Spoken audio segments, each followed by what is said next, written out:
Hello everyone, myself Chaitanya. I'm a first year undergrad at BYU Institute of Technology. The topic I'm going to teach today is two-dimensional arrays. So arrays are basically of two types, single dimensional arrays and multi-dimensional arrays. In single dimensional arrays we have one dimensional array, and in multi-dimensional arrays we have two-dimensional, three-dimensional, it keeps on going. So today we are going to cover two-dimensional arrays. By the name itself, I think so you can understand a two-dimensional array is an array which works in two dimensions. Here it's row and columns, just like a table, matrix, etc., etc. It's an array of arrays. Another good explanation for it. So I have even given an example. Int a 3 3. So we'll have two brackets, one for the rows, another for the column. So now the syntax. So the syntax is somewhat different than one-dimensional arrays. So as you can see, the first part is common, data slash type array slash name.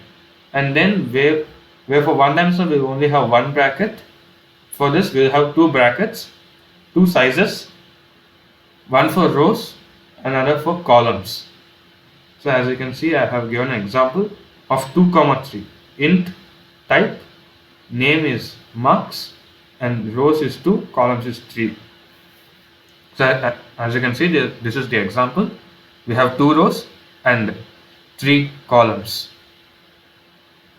I think so you understood what is a two-dimensional array and how is it different from one-dimensional. So memory representation,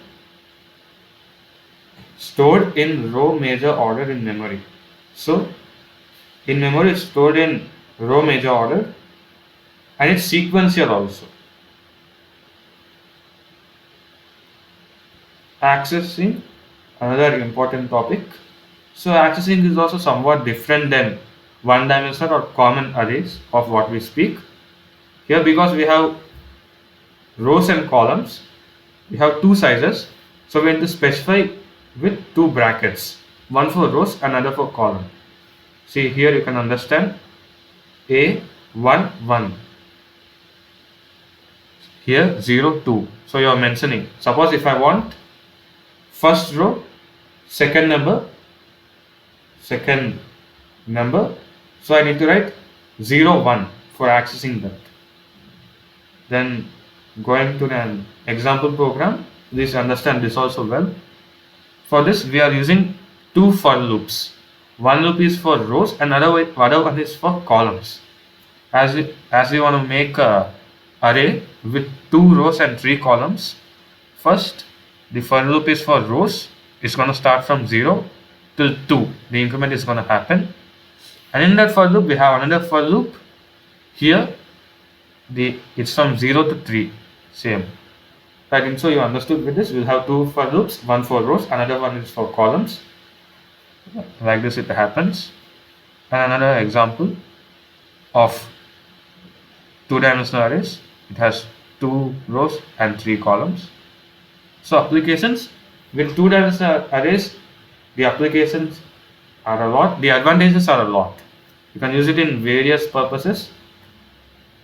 So storing matrices. Tables can